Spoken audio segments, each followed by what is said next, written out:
আসসালামু আলাইকুম, কেমন আছেন সবাই? আজকের একটু সামনে বের হয়েছিলাম।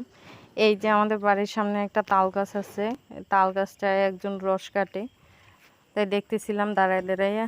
এই যে বাঁশ দিয়ে তারপরে উপরে উঠে তারপরে রস কাটে। মানে এই যে একদম মাথা পর্যন্ত বড় একটা বাঁশ দেওয়া।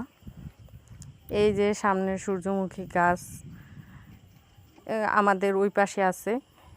এই যে আমাদের গরুটা বাড়িতে নিয়ে যাইতেছে। ওরে ছেড়ে দেওয়ার সাথে সাথে ও দৌড়ে লাফালাফি করে দেয়। এই যে তার জন্য ওরে দড়ি দিয়ে বাইন্ধে নিতেছে।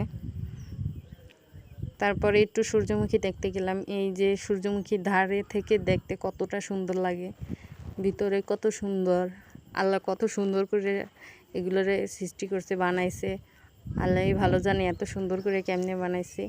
এই ক্ষেতে অত ভালো হয় নাই। এটা যে আমার বড় বাসুরের, এটা ভালো হয় নাই, কিন্তু আমাদের বাড়ি থেকে ধারে এটা, তাই এই জায়গায় গেছিলাম। এই যে ছোট্ট ছোট্ট ফুলও আছে। তারপরে এই মানে বড় ক্ষেত বাড়ির সামনে, ওইটা গেছিলাম দেখতে। বিকাল টাইম তো, তাই ফুলগুলো সব মাথা নিচু করে দিছে, কারণ সূর্যমুখী ওরা সূর্যের দিকেই নাকি মুখ করে থাকে। তাই এখন দেখতেছি যে সত্যি সূর্য থেকে মুখটা ঘুরাই নিছে, কারণ সূর্য একদম অস্ত যাবে একটু আগে তখন গেছিলাম আমি। ওই যে দূরে আমাদেরটা দেখা যাইতেছে, সামনে আমাদের ক্ষেত। এই যে ফুলগুলো দেখতে অনেক ভালো লাগতেছিল।